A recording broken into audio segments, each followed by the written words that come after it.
Hello, hello, all the replay viewers. We've made it to lesson 19, reclaiming our disowned self. And we are reading Calling in the One, 7 weeks to attract the love of our life. And it's good. We're accomplishing a lot, I think, here. Personal development, peeling back the layers. Yeah. Good stuff. I really appreciate this chapter. So if you guys have been following or subscribed to me, thanks for being a part of the journey with me. And this is all about me searching for my one and just sharing this book because it's 7 weeks of daily activities, which I love. And what better way than to be vulnerable and share the lessons that I'm learning with other people. So, hi, Miss Moneypenny. Okay, so the first thing today, which really hit me good, is that there's this grandiosity in thinking that we have to find the perfect person. And that's so true. I don't know if any of you guys have a list.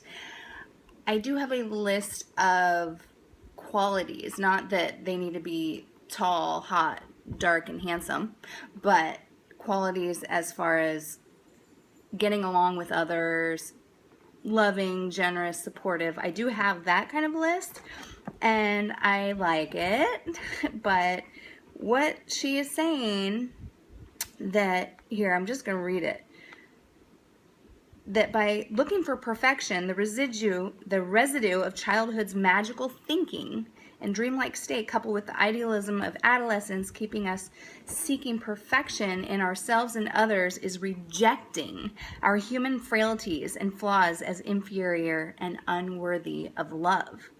But seeking perfection is actually the antithesis of love. For love, by definition, happens when it is safe to be flawed in the presence of another. And I mean, that just makes me feel warm and cozy. I don't know about you, but it's so true because, oh, awesome. So we've made it to lesson 19, girl. So it's so true that when we are with somebody that creates a safe place for us to be vulnerable and share our maybe unperfectionisms, that we feel safe and we feel the love and the connection, right? So it is important to be really true to ourselves and authentic to who we are and show our not perfect sides, because through that, when we have somebody that loves us for who we are, that's exactly what we want. I'm the kind of girl, this is funny. This is funny. I'm laughing at myself. I can't believe I'm sharing this. But usually on a first date, I try and tone myself down. So I don't want to look super hot because I don't want them to be attracted to that. I want them to be attracted to me, not what I look like. So I don't know if I'm doing a good thing or a bad thing by not honoring my own beauty, or yeah, I don't know. Bottom line is I don't dress up every day. Look, I'm in sweats right now. I'm going to do yoga in a little bit. So that's kind of a goofy thing that I do. But yeah, it's our perfections that make us adorable and lovable. I mean, I've read, I don't know if it was in one of those books about the marriages, something about 50 years of marriage. And one of the guys was saying that after his wife died, this is kind of funny, that he missed her farting in the middle of the night. He like missed that. And I'm just like, wow, okay, that's true love right there. As long as I'm not masking myself. Right. So I think that I'm just being authentic. I just don't want to be like taken as hot. That's probably my own thing that I get to work through. But anyway, yeah. So what she's saying is that love feeds on imperfection. It eludes us only because we push it away or destroy the seeds of its expression. So when we're intimate basically that's requiring us to offer and receive authenticity and truth. Therefore, the ability to be in full possession and expression of ourselves. All the good, all the bad, all of it. It's absolutely imperative to find and seek true love. So if we're always perfect for those first 3 months, let's say, of dating, and then all of a sudden we start to become more of ourselves, and then all of a sudden you're breaking up, that's not good. That's just not good. So we have to be ourselves from the get-go. Hot or not, right? I don't know. So yeah, moving on. Help you let you, yes, totally. And I think it allows for connection as well. So yeah, beautiful stuff. Hi from Turkey. Hi.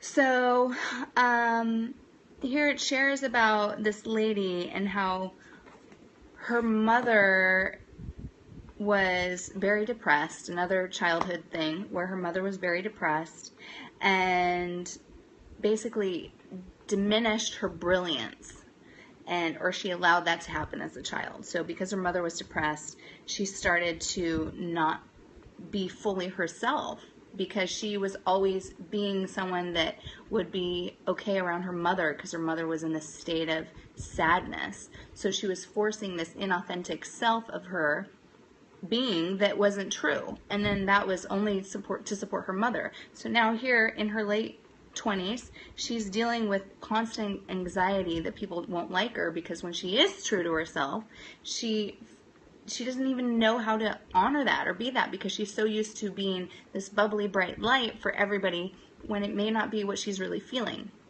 Hi, thanks for joining. Okay, so we are going over this book, Calling in the One. So we've made it to day 19, and it's about calling in our soulmate and just getting vulnerable, removing the layers. It is so good. I don't know, there's a lot of people following me, so it's resonating. And I'm really happy that it's resonating for people, because I started with 0 followers. Did I finish it? No. I'm just doing 1 chapter at a time every day. It's a daily lesson. That's what they call them. So we're on lesson 19. We've made it 19 days, and we're talking about owning ourselves, owning our authentic selves, and looking at how maybe when we were children, how we were, our authentic self or true self was diminished. So this one girl, Penny, she complains that she's not meeting any powerful men in her life. And then she has to realize that she's not owning her own power. So when she starts owning her own power and her true power, then she will all of this, that's what I love about this book, is that it goes into business, it goes into your friendships, it goes into everything. So when we're not owning our true authentic self, our power, our hotness, then we aren't going to connect with that. I'm not going to find that in my mirror, because what we do attract is our mirrors. So once this girl, Penny, chose that she was going to own her own power, she started making different decisions, and next thing you know, she has found a handsome, talented, and powerful man. And apparently they are now considering marriage. So it's absolutely beautiful what happens once we honor our own truths. And the story that I shared yesterday, bye, thanks for joining, was about someone who was forced to be a dancer by her mom. And she didn't want to be a dancer. And eventually she decided to own her true self. She stopped dancing, and it pissed her mom off like royally. Her mom was so upset, was constantly nagging at her and frustrated. And next thing you know, slowly, it took a few months, her mom started taking dance lessons. So really, her mom had been pushing her own truth onto her daughter, for her daughter to dance. And once her daughter stopped and she got over the frustration, she started dancing, and next thing you know, was winning competitions at the age of 60. So owning ourselves and our true authentic selves is so supportive to everybody around us. It's going to support everyone. Same kind of situation here with this person, Jerry, kept dating musicians and songwriters until she finally realized that that was her own dream. that she wanted to secretly be a songwriter. So as soon as she gave herself permission to start practicing music and playing the piano after many years of ignoring it, she started to draw in new men because she was honoring her own true self. And by honoring herself, she was able to bring in and attract the men that she wanted. So when we disown qualities that we have within us, we are often attracted to people who are expressing those qualities because we're looking to fill a void. That was one of the other chapters. I don't know if that was yesterday or the day before, but we often seek out people to fill our own voids. So we need to fill our own voids so that we can be whole and complete first. And then we will also attract amazing brilliance. So, yeah. Okay. Oh, goodness. Okay. I know I'm totally speaking from the stage of a female. Now, obviously, I'm hoping you guys can flip it to men as well. Men looking for women. So I'm just going off of the book, too. So Katherine Woodward Thomas is a female that wrote this. And I swear all of her things mostly have to do with women. So in another workshop that she did, she met this woman named Zan. And she's in her late 30s. And she realized that she had all this hostility towards men, and she's just angry all the time. And then she started looking back into her childhood, and she realized that it stemmed from her father because she was very frustrated with her father. Her father wasn't there, and so she realized that she had become the male energy. She had become the masculine man that she needed. So most people, when they met her, were always like, she's a boss. She's a man, you know, she has this masculine energy. She doesn't have a need for a man in her life because that's what she's exuding. So once she forgave her dad and started to realize and address this masculine energy that she harbored, which is totally fine. It's just about knowing to balance the feminine and the masculine.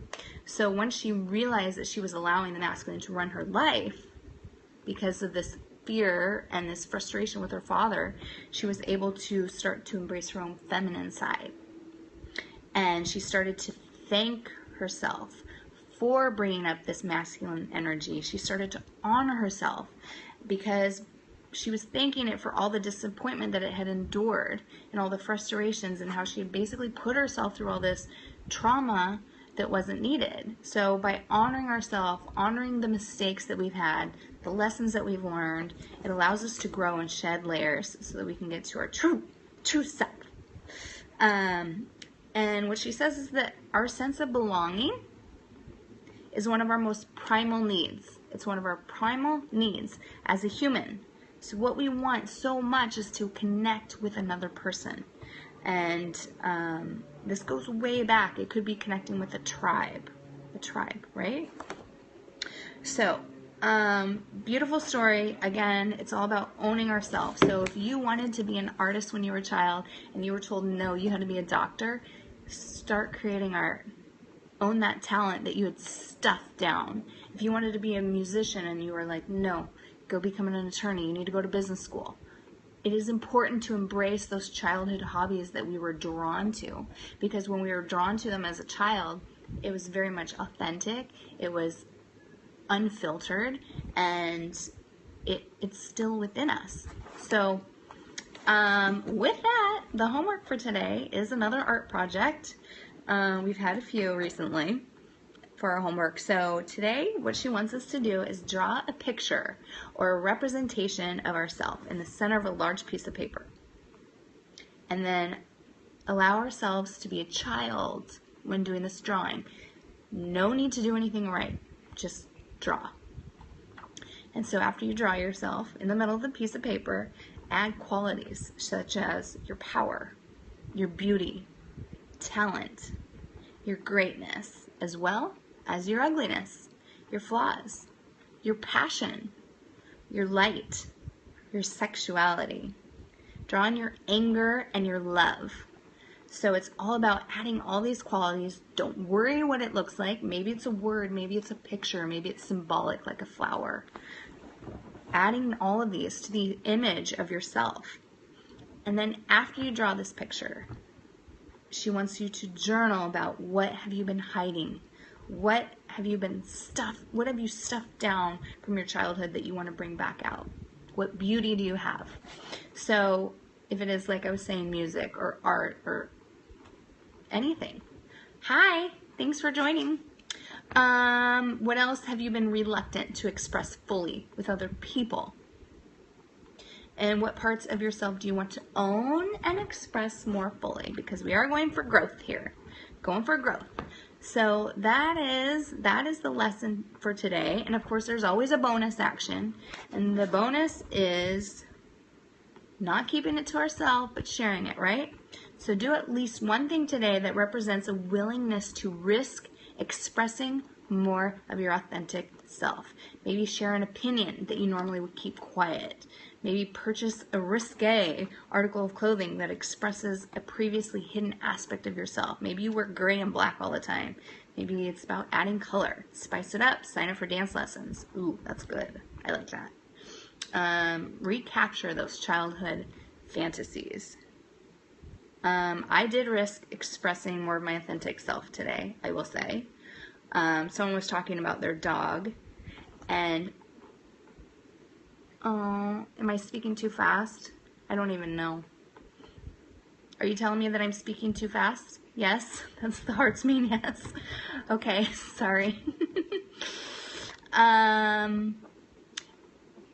So basically, we're honoring our inner child today. We're honoring the qualities that we wanted to do as a child that we stuffed down, and being vulnerable and sharing that with somebody else.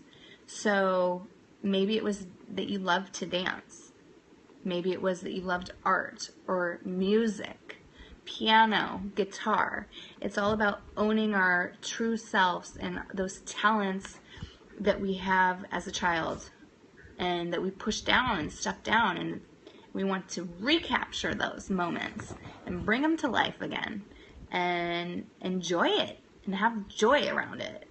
So who's ready to take on that challenge today? Anyone? Anyone? Tap the heart if you're ready to take on the challenge of being your child, your childlike energy. Okay, good. We have people ready to do this. Yay! So I resonated with the dance. I think I get to sign up for some dance lessons or go salsa dancing. There's a salsa dancing place right near me. That could be fun. That could be fun. Because I love to dance. That's something I used to do as a child. Yeah, so that's the message, guys. And tomorrow, lesson 20 is individuation and the ties that bind. So that's where we're going tomorrow. Interesting. It's probably more about owning ourselves and who we are, because I feel like that's what we've been uncovering, the child that we've stuffed down, and now we're about bringing our child out and honoring our inner child. So I think that that's where we're going, and I just love the idea of attracting somebody on the same page, right? Isn't that fun? So calling in the one, 7 weeks to attract the love of your life. We're making progress, people, making progress. So you guys have an amazing day, and I will talk to you tomorrow. Bye. Spread the love and embrace that inner child, okay? Bye.